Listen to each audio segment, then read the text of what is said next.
Baiklah, di sini saya akan menjelaskan pendahuluan kami yang bertema pemerintah sebagai investor besar. Nah, di sini isi pendahuluan kami yaitu peranan Baitul Mal dalam perekonomian dan layanan publik pada masa Rasulullah SAW dan Khulafaur Rasyidin. Nah, Baitul Mal ini berperan sebagai lembaga pengelola keuangan publik, memiliki peran krusial dalam mendistribusikan kekayaan dan menyediakan layanan dasar. Nah, pada masa Rasulullah SAW ini, Baitul Mal berfungsi sebagai sumber dana untuk berbagai kegiatan sosial seperti bantuan kepada fakir miskin, penyediaan fasilitas umum, dan pembangunan infrastruktur. Nah, hal ini menciptakan model ekonomi yang berlandaskan pada keadilan sosial, di mana setiap individu memiliki akses terhadap sumber daya yang diperlukan untuk hidup yang layak. Pada slide ini juga saya menyoroti pertumbuhan ekonomi dalam perspektif Islam. Nah, dalam pandangan Islam, pertumbuhan ekonomi tidak hanya diukur dari peningkatan angka PDB, tetapi juga dari dampaknya terhadap masyarakat. Kesejahteraan sosial mencakup distribusi kekayaan yang adil dan pengurangan kemiskinan. Pertumbuhan yang berkelanjutan harus mampu menjawab kebutuhan semua lapisan masyarakat, bukan hanya segelintir orang. Nah, oleh karena itu, pentingnya kita untuk mengintegrasikan prinsip keadilan dalam setiap aspek pertumbuhan ekonomi. Kemudian, ada investasi dalam ekonomi Islam yang sesuai dengan prinsip syariah dan menghindari sektor haram. Maksudnya bagaimana sih? Jadi, prinsip syariah dalam investasi mengharuskan setiap transaksi untuk bebas dari unsur riba, gharar atau ketidakpastian dan haram. Nah, ini berarti bahwa investasi harus dilakukan dalam sektor yang produktif, seperti pertanian, industri, dan jasa, yang memberikan manfaat nyata bagi masyarakat banyak. Nah, selain itu, investasi yang baik harus mendukung penciptaan lapangan kerja dan berkontribusi pada pembangunan berkelanjutan. Mendorong investasi di sektor yang sesuai dengan etika Islam juga membantu memastikan pertumbuhan ekonomi yang inklusif. Kemudian, ada infrastruktur sebagai pendorong pertumbuhan. Infrastruktur yang baik mendukung aktivitas ekonomi dan menciptakan lapangan kerja. Infrastruktur adalah fondasi bagi setiap aktivitas ekonomi. Nah, dengan adanya infrastruktur yang memadai seperti transportasi, energi, dan komunikasi, produktivitas masyarakat dapat meningkat. Ini membuka peluang bagi wirausaha dan industri untuk berkembang, yang pada gilirannya menciptakan lebih banyak lapangan kerja. Investasi dalam infrastruktur tidak hanya berpengaruh pada sektor ekonomi, tetapi juga pada kualitas hidup masyarakat, sehingga mendorong kemajuan sosial dan ekonomi secara keseluruhan. Berikutnya, C. Pengeluaran agregat. Pengeluaran agregat atau aggregate expenditure adalah total pengeluaran yang direncanakan dalam suatu perekonomian selama periode tertentu, yang terdiri dari beberapa komponen pengeluaran agregat, yaitu konsumsi, investasi, belanja pemerintah, ekspor bersih, yang berarti ekspor dikurangi impor. Pengeluaran agregat memiliki hubungan positif dengan PDB real. Keseimbangan antara pengeluaran agregat dan PDB tercapai ketika total pengeluaran yang direncanakan sama dengan total produksi barang dan jasa. Pada titik keseimbangan, tidak ada kelebihan atau kekurangan permintaan agregat. Perubahan dalam pengeluaran agregat yang direncanakan dapat menyebabkan perubahan dalam PDB real dan tingkat output ekonomi secara keseluruhan. Selanjutnya pada contoh plan expenditure. Pada tabel yang tertera pada baris kedua, saat PDB real $2 triliun, pengeluaran konsumsi yang direncanakan adalah sebesar $0,5 triliun, belanja barang dan jasa pemerintah yang direncanakan adalah $0,55 triliun. Ekspor dan impor yang direncanakan adalah $1,2 triliun dan $0,5 triliun. Jadi pada saat PDB real $2 triliun, pengeluaran agregat yang telah direncanakan adalah sebesar $4 triliun, yang dimana itu ada penjumlahan dari semua komponen-komponen yang ada. Pengeluaran agregat yang telah direncanakan meningkat seiring dengan meningkatnya PDB real. Hubungan ini digambarkan sebagai kurva AE atau aggregate expenditure. Komponen-komponen dari pengeluaran agregat yang meningkat seiring dengan PDB real adalah pengeluaran konsumsi dan impor. Komponen lain seperti investasi, belanja pemerintah, dan ekspor tidak mengikuti perubahan PDB real. Berikutnya ada faktor-faktor yang mempengaruhi pengeluaran agregat. Yang pertama ada kepercayaan konsumen atau consumer confidence, adalah tingkat optimisme atau pesimisme konsumen terhadap kondisi ekonomi di masa depan. dapat mempengaruhi keputusan mereka untuk mengkonsumsi barang dan jasa. Jika konsumen yakin bahwa kondisi ekonomi akan membaik, mereka cenderung meningkatkan pengeluaran konsumsi mereka. Dan sebaliknya, jika konsumen pesimis, mereka cenderung mengurangi pengeluaran konsumsi mereka dan lebih banyak menabung. Yang kedua, ada suku bunga atau interest rate. Suku bunga adalah biaya pinjaman. Jika suku bunga rendah, biaya pinjaman menjadi lebih murah, sehingga perusahaan lebih termotivasi untuk melakukan investasi. Selain itu, suku bunga yang rendah juga dapat mendorong konsumen untuk membeli barang-barang tahan lama seperti mobil atau rumah dengan menggunakan pinjaman. Dan yang ketiga, ada kebijakan fiskal atau fiscal policy. Kebijakan fiskal pemerintah seperti pengeluaran pemerintah dan pajak dapat mempengaruhi pengeluaran agregat. Peningkatan pengeluaran pemerintah secara langsung meningkatkan pengeluaran agregat. Penurunan pajak dapat meningkatkan pendapatan disposable konsumen, yang pada gilirannya tuh dapat meningkatkan pengeluaran konsumen. Dan yang keempat, ada nilai tukar atau exchange rate. Nilai tukar mata uang suatu negara dapat mempengaruhi ekspor dan impor. Jika nilai tukar mata uang suatu negara itu melemah, ekspor menjadi lebih murah bagi negara lain, sehingga ekspor tuh cenderung meningkat. Dan di sisi lain, impor tuh menjadi lebih mahal, sehingga impor cenderung menurun. Dan yang terakhir, kelima ada inflasi atau inflation. Inflasi adalah kenaikan harga barang dan jasa secara umum. Inflasi yang tinggi dapat mengurangi daya beli konsumen, sehingga mereka cenderung mengurangi pengeluaran konsumsi mereka. Selain itu, inflasi yang tidak terduga dapat menciptakan ketidakpastian bagi perusahaan yang dapat mengurangi investasi. Baik, dan yang selanjutnya adalah kebijakan fiskal dan permintaan agregat. Jadi kurva dalam grafik nanti akan menunjukkan bagaimana sih peningkatan belanja pemerintah itu mempengaruhi permintaan agregat. Di saat pemerintah meningkatkan pengeluaran, maka kurva pengeluaran agregat juga akan bergeser yang berujung pada peningkatan keseimbangan pengeluaran. Pergeseran ini sendiri dipengaruhi oleh efek multiplier dari belanja pemerintah, di mana semakin besar efeknya, maka semakin signifikan juga perubahan pada permintaan agregat. Selain itu, grafik juga menggambarkan dampak dari kebijakan fiskal baik yang ekspansif maupun kontraksionis, seperti pengurangan belanja dan juga peningkatan pajak. Dalam kebijakan kontraksionis, permintaan agregat cenderung menurun. Baik, selanjutnya kita bisa lihat bersama grafik di atas ini merupakan dampak dari peningkatan belanja pemerintah pada permintaan agregat.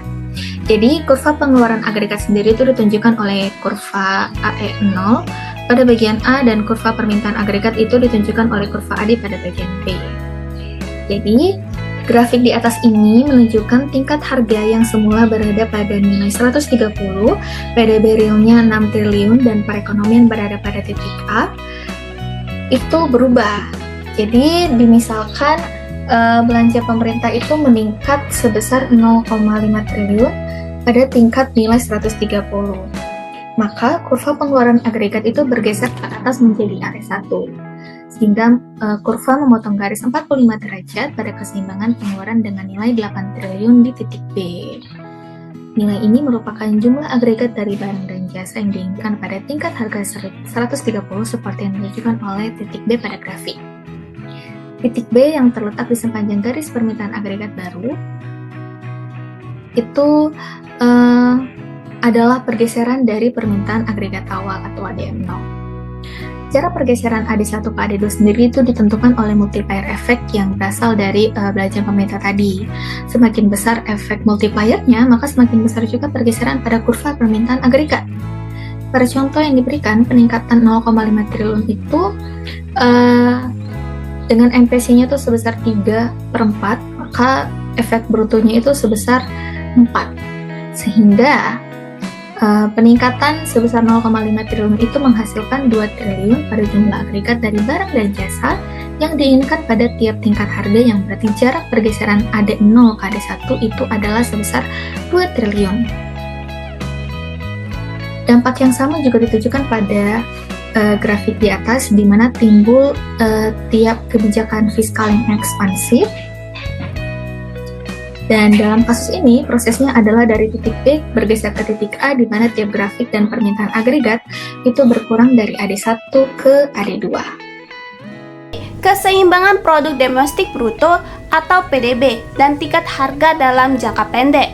Peningkatan belanja pemerintah sebesar 0,5 triliun dolar menggeser kurva permintaan agregat atau AD ke kanan. Awalnya, tingkat harga tetap pada 130 sehingga PDB real meningkat dari 6 triliun dolar ke 8 triliun dolar. Namun, seiring penyesuaian ekonomi, tingkat harga naik menjadi 146 dan PDB real mencapai keseimbangan baru di 7,6 triliun dolar. Nah, dampak belanja pemerintah tetap menghasilkan efek Bruton atau multiplier terhadap PDB real, tetapi lebih kecil dibandingkan jika tingkat harga tetap konstan. Semakin curam kemiringan kurva penawaran agregat jangka pendek, semakin besar kenaikan harga dan semakin kecil peningkatan PDB real. Dalam jangka panjang, ketika ekonomi mencapai keseimbangan kesempatan kerja penuh, PDB real kembali ke PDB potensial. Nah, peningkatan permintaan agregat tetap berdampak, tetapi efeknya akhirnya lebih terkonsentrasi pada kenaikan harga daripada pertumbuhan output real. Ekspansi fiskal dan PDB potensial. Misalnya, PDB real sama dengan PDB potensial, yang berarti bahwa pengangguran sama dengan tingkat alamiahnya. Misalnya juga, tingkat pengangguran dan tingkat alamiahnya tinggi. Dan misalnya lagi, pemerintah salah memperkirakan bahwa pengangguran berada di atas tingkat alamiahnya. Nah, dan mencoba untuk mengurangi pengangguran dan meningkatkan belanjanya. Seperti yang kita lihat dari gambar di samping kurva jangka pendek, yaitu peningkatan pada belanja pemerintah menggeser kurva AD dari AD0 ke AD1 dan tingkat harga yang kaku. Nah, perekonomian seharusnya bergerak ke titik B, tetapi tingkat harga meningkat dan perekonomian bergerak ke titik C. Tingkat harga meningkat menjadi 146 dan PDB meningkat menjadi 7,6 triliun dolar. Grafik B menunjukkan dampak dari kebijakan fiskal yang ekspansif pada PDB real sama dengan PDB potensial. Dalam contoh ini, PDB potensial 6 dolar triliun atau permintaan agregat meningkat dari AD0 ke AD1. Titik keseimbangan jangka pendek titik C adalah keseimbangan di atas kesempatan kerja penuh dengan penggunaan tenaga kerja secara penuh dan adanya kekurangan tenaga kerja. Tingkat upah mulai meningkat. Nah, tingkat upah yang lebih tinggi meningkatkan biaya dan mengurangi penawaran agregat jangka pendek. Nah, kurva SAS mulai bergeser ke kiri, SAS0 ke SAS1. Perekonomian menggerakkan kurva permintaan agregat AD1 menuju titik A. Nah, seperti dijelaskan gambar samping dalam jangka panjang. Nah, pada titik C, PDB real melebihi PDB potensial dan tingkat pengangguran berada di tingkat bawah atau tingkat alamiahnya. Tingkat upah meningkat dan penawaran agregat jangka pendek menurun. Nah, kurva SAS bergeser ke kiri ke SAS1 dan perekonomian bergerak ke titik A. Tingkat harga meningkat menjadi 170 dan PDB real kembali ke 6 triliun dolar. Nah, akhirnya pada saat seluruh penyesuaian terhadap tingkat upah dan tingkat harga telah dibuat, tingkat harga menjadi 170 dan PDB real sekali lagi berada pada atau sama dengan PDB potensial 6 triliun dolar. Efek beruntun multiplier pada jangka panjang adalah 0. Terdapat penurunan pada atau sementara pada tingkat pengangguran selama proses ini tidak permanen. Kebijakan fiskal. Yang pertama, lambannya progres legislatif yang berarti ada sulit untuk mengambil tindakan kebijakan fiskal yang secara tepat. Perekonomian mungkin dapat diuntungkan dengan rangsangan fiskal saat ini, tetapi akan memakan waktu lama bagi anggota DPR untuk beraksi. Kedua, tidak selalu mudah mengatakan bahwa PDB real di bawah atau di atas PDB potensial. Perubahan di dalam permintaan agregat dapat menggerakkan PDB real jauh dari PDB potensial, atau perubahan pada penawaran agregat dapat mengubah PDB real dan PDB potensial. Fungsi investasi. Peristiwa di mana investasi tidak sejalan dengan laju pertumbuhan produk nasional bruto ditemukan pada saat terjadinya resesi dalam siklus ekonomi, juga dalam perekonomian yang sedang inflasi. Jika nilai produk bruto tetap tinggi dan tingkat suku bunga juga tinggi, keadaan ini dapat mengurangi investasi. Dengan mengkombinasikan semua faktor yang mempengaruhi permintaan investasi, kita dapat menghasilkan fungsi investasi dalam formasi I sama dengan IRQT. Dan yang seperti di sebelah ini. Dengan demikian, untuk NCC dapat menghasilkan fungsi investasi dalam formasi berikut di bawah ini, I sama dengan IMRQT. Selanjutnya ada untuk NUC, kita dapat menghasilkan fungsi investasi dalam formasi IRQT. Dengan demikian, secara makro kita dapat menghasilkan fungsi investasi dalam formasi IIRMRQT. Dan seperti ini beberapa rumusnya seperti di atas ini. Fungsi investasi dalam perekonomian Islam. Medwali tahun 1993 mengembangkan fungsi investasi dalam ekonomi Islam yang berbeda dari konvensional, dengan asumsi suku bunga 0 dan menggantikan variabel suku bunga dengan tingkat profit yang diharapkan. Nah, pergantian variabel ini membawa perubahan yang mendasar karena tingkat suku bunga ditentukan oleh pasar kredit, bukan ditentukan oleh tingkat probabilitas bisnis pengusaha. Nah, sedangkan tingkat profit yang diharapkan ini ditentukan oleh probabilitas bisnis pengusaha. Selain itu, model ini juga mempertimbangkan denda untuk aset yang tidak termanfaatkan, pelanggaran spekulasi dan perjudian, serta suku bunga 0 untuk semua pinjaman.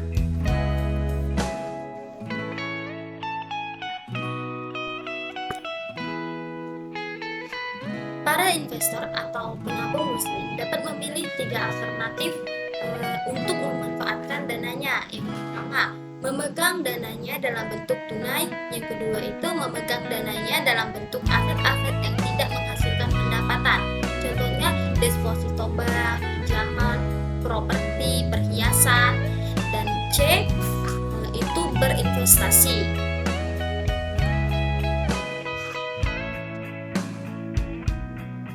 Dua alternatif pertama tidak disarankan dalam perekonomian Islam karena seperti yang kita lihat, Islam itu mengikut sertakan biaya dalam bentuk zakat pada dana-dana yang tidak termanfaatkan. Nah, di sini Islam ini menganjurkan berinvestasi untuk menghindari pajak atau zakat pada aset yang tidak termanfaatkan. Nah, zakat yang dikenakan pada aset yang tidak produktif ini seperti uang tunai, perhiasan, deposito, dan lainnya. Islam itu juga melarang spekulasi dan transaksi forward serta pembayaran bunga pada semua jenis pinjaman.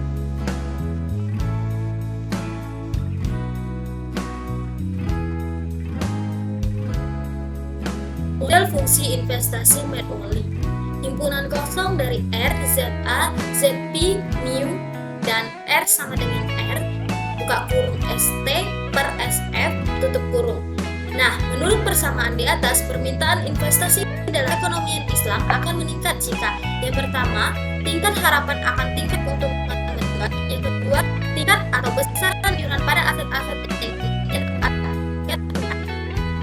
Nah, karena tingkat keuntungan itu bukan merupakan variabel yang dapat dikendalikan, satu-satunya instrumen yang tersedia untuk pengusaha muslim mendorong investasi adalah tingkat iuran pada aset-aset yang tidak termanfaatkan. Ini merupakan alternatif dari bunga dalam perekonomian bebas, non-islami atau konvensional.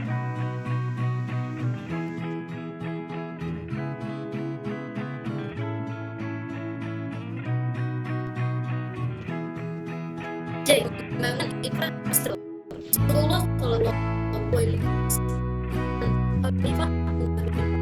membangun infrastruktur infrastruktur seperti sumur, jalan, dan pasar, serta kota-kota dagang. Khalifah Umar bin Khattab ini mengalokasikan minimal 1/3 pengeluaran untuk infrastruktur, melibatkan juga non-muslim. Nah, pembangunan infrastruktur ini berdasarkan teori Irving Fisher atau MV sama dengan PT, bertujuan meningkatkan kapasitas produksi atau T untuk menghindari inflasi.